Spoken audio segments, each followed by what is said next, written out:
I feel self acceptance के अलावा हमारे पास कोई और चारा नहीं है अब. Yeah, she's right. I like how she put trauma, views. No, it's a joke. अच्छा जी इनको इंटरेस्ट है इसमें. अच्छा जी I'm getting more followers because of this. चलो मैं तो डालती रहूंगी. I'm तो enjoying life and I'm getting followers out of it and I'm getting engagement, so why not? Trolls are just trolls, yeah. Honestly, if they had any sense to it, they wouldn't be trolls. Then they would be critics. Oh my god, my favorite pair of pants are orange cargos with 12 pockets. Don't Love it. Time वही पहनते थे. And I come from a very civilized South Bombay society. So for me it was different. It wasn't so much about the world of work. It's so nice to have three gorgeous ladies out here. And you, the fourth. Yeah, the Hello. Thank you so much. So, you know, what I want to start off by asking is the three of you all have very distinctive personalities and are very unique within one another. So, what's common between you all is that you all have been yourself still. And you all have gotten the maximum appreciation and love because of that. In a world where, you know, there's Instagram and there's so much exposure, it's very difficult to sort of be yourself and find that. Tell me something about the journey as to how you discovered yourself. Deep. I think we're still discovering, at least I am. I mean, we're all so young. How do you know who you are? It's an everyday process. I think more than discovering, we just accepted bits that we have come to terms with. I think we just got to a point where we realized that the only way forward is if we kind of let all the other plastic and filters shed, and then also that makes us stronger, more comfortable, more confident. So I don't think, I agree with what Ritasha is saying. I don't think we discovered yet, but whatever we did find out, I think we just settled with it and accepted ourselves. I feel self acceptance के अलावा हमारे पास कोई और चारा नहीं है अब. Yeah, she's right. I like how she put it. Yeah, so yeah, अब कर लिया है मैंने. This is it. Yeah. This is what it is. It is what it is. It is what it it do is. be like that sometimes. So tell me, like you said, you've self-accepted yourself, but you know, to the audience, it looks like, oh, they're so nonchalant about their insecurities and they're embracing it, and it's so inspiring. But I am sure that it's a struggle for you guys as well. Tell me the first time, or what was that incident that made you go like, you know, let me just talk about my body shaming issues, let me talk about my acne, or let me talk about xenophobia or stuff like that. How did you all come out with? I think it's happened to all of us. And I also feel while women have it tougher with body shaming, gender is no bar when it comes to body shaming. Because when it comes to our relatives, उनको लगता है कि सभी एकदम क्या कहते हैं फालतू लोग हैं, कुछ कर नहीं रहे हैं. So it was very easy for that to translate. Because when I usually have conversations with people, like if I'll have a conversation with Ritasha or Prajakta, I feel like these things will seep in and we'll probably talk about our experiences. So it was very easy to do that for me. Also, it's a lot of childhood trauma that I've fished for my content. So, yay, trauma, views. No, it's a joke. So, yeah, for me, it's that. This is the person I am. This is who I am. And I'd like to talk about stuff like this. So, yeah. I was doing my job.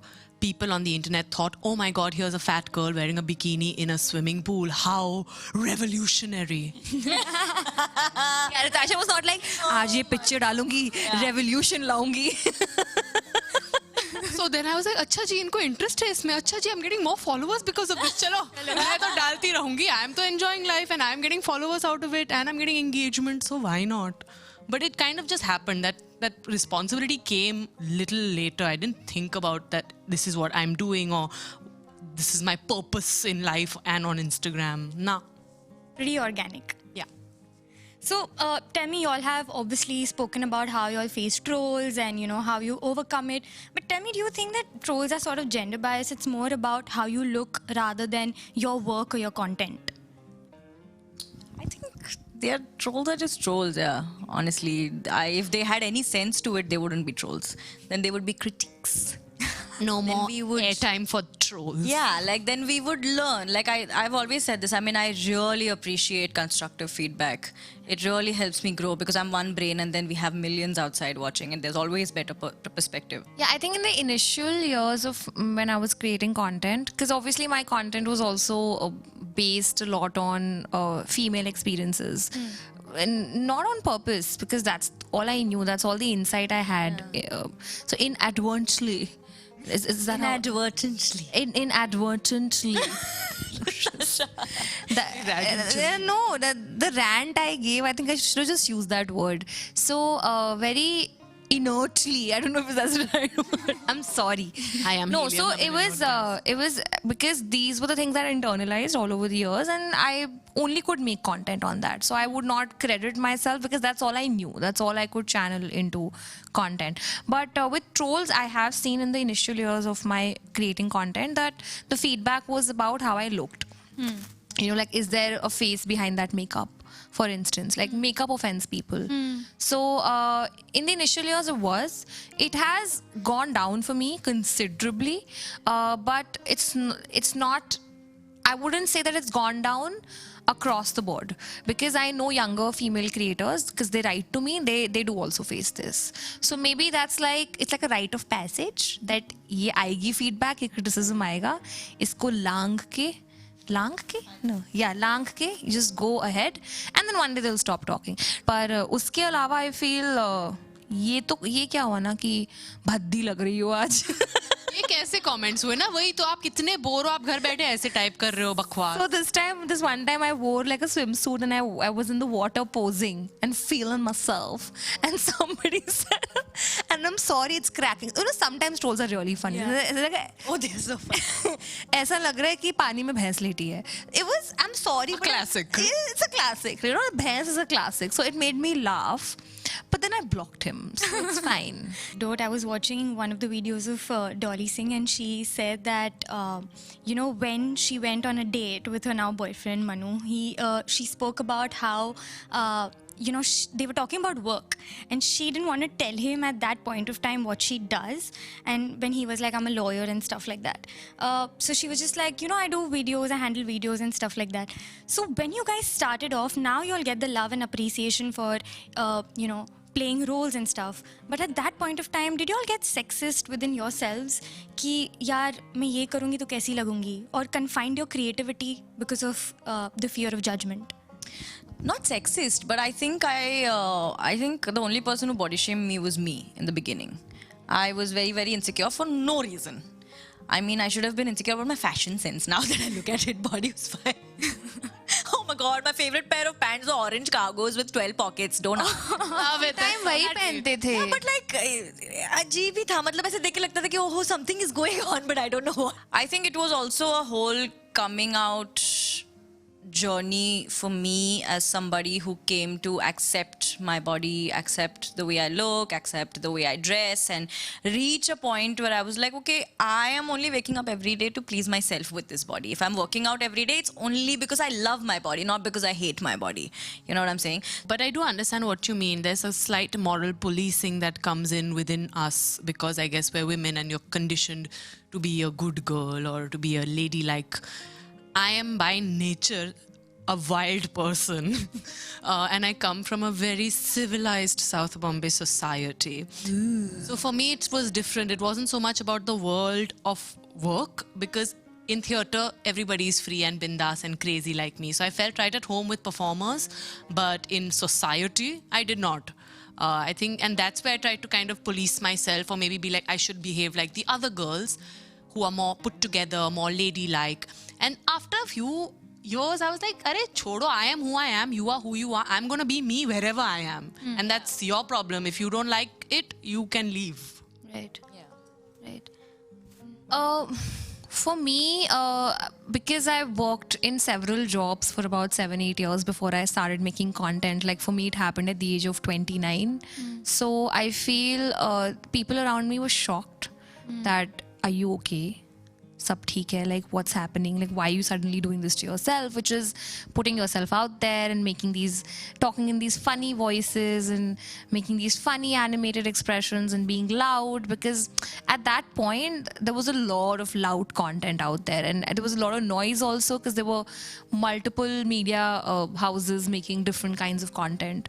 So yeah, and I remember like 2 of my friends also messaged me saying, dude, like, what have you done to yourself and what's your face? So I understand because we're almost like grown-ups, and it almost felt like, oh, it's some sort of a plaything that I'm doing. But I feel like I didn't care. I was finally getting to perform because I look at it as performance, and I think I really wanted to do it, and YOLO. And the rest Also, is the history. liberty that comes from, deciding these things, deciding your script, deciding what you'll wear, deciding how it's shot, how it's edited, because we all edited our own videos. So that kind of liberty is a different kind of high. You get addicted to that. You want to keep doing that. That's also what pulls you out of your down days, where you just feel like ki nahi hai bas ki. But the fact that you're your own boss every single day when you go to work is extremely liberating. You guys also saw your career graph go up and success come your way. Do you feel like men around you got intimidated by that fact? Ever? Like, Kusha, you've been very vocal about how Zoravar has been supportive, but did he have people around him talk about, like, tell her not to do this or not to do that or stuff like that? हम ऐसी energy से surround ही नहीं करते अपने आप को. हम चले जाते हैं वहाँ से, हम उठ के चले जाते हैं वैसे सीन से. So that's not the case at all. But I don't know if he had that experience, is not communicated it to me, which tells a lot about the communication in a relationship. No, I'm just kidding. No, I don't think so. And it's very bare minimum. For partners to support each other, very bare minimum. I would do the same. Like, Zoravar is a creator now. Yeah. And I would say that he took that news better than I took his news, because I didn't see it coming at all. And I'm sure he also didn't see it coming. So, yeah. And I don't interact so much with men, actually, because I'm not on dating apps, or I'm not single, so I don't speak to a lot of single men around me. So I wouldn't know so much about this question. I don't have much insight other than the fact that Zoravar supports me, and that's bare minimum. I have grown up, my closest friends, most of them are boys.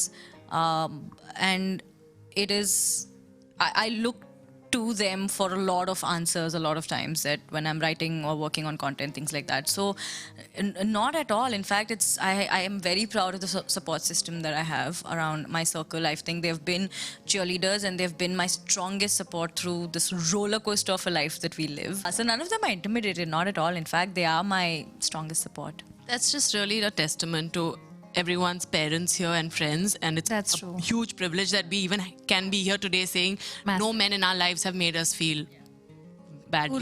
Massive privilege. Yeah, should have acknowledged that. That's actually really true. Yeah, because it could be possible that you are surrounded by some male energy that probably does not want to see you shine as much. But also, you know what? Because we've been doing this for so long, we can see through this bullshit. I feel like we've reached a point where if we meet someone new, does that happen to you? Yeah, like we see through it. And honestly, like, when you're a creator and you do this every single day, your mental peace is so important that anything that threatens it is not even worth giving a chance. So the minute, like you said, we come across certain people, we know we have to take a step back, walk the other way. See that toxic person? Walk the other way. Wasn't that a real? Yeah. My last question to you guys, what I want to know is, as creators, there's always something going on in your head, and there's something that you guys are always creating. Even if you're going on a vacation, it's like Zada content. So it's never like, you have a break.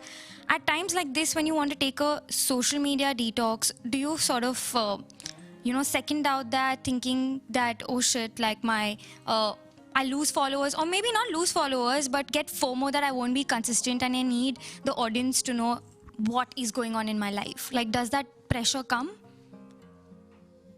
I mean, honestly, this is how I used to feel when I just started making content, where I was like, I have to be on all the time. And I used to keep, I still, this happens to me a lot. I wake up in the middle of the night and I have a notebook on my nightstand where I sometimes write ideas. When I wake up and I'm like, oh, and I'll write that.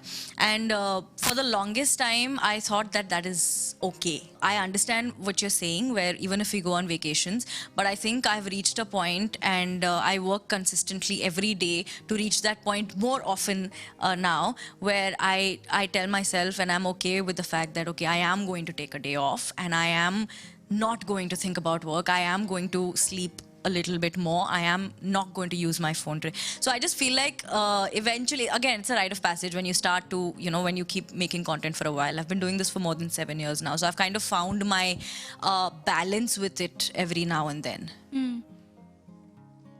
Yeah, I think it's up to the travel and lifestyle bloggers to document their trips. And I have to remind myself that I'm not a travel and lifestyle blogger. If I'm on a vacation, I'm on a vacation. I'll take the normal vacation pics any human would, of course. And uploading them or making reels or making a whole vlog out of it is your personal choice, I guess. There's no pressure. I'm very spontaneous. I don't have any rules for this.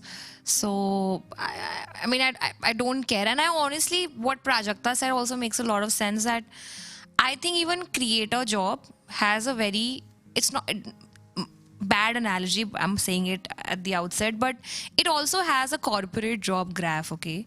Where an ideal corporate job where you work for some years under somebody, then you hope to be the team leader, then you hope to be the boss of the team leader who will be sent to great offsites and vacations as you progress in the company. So I think so. Yeah, because we did work very hard in the initial years of this creating journey.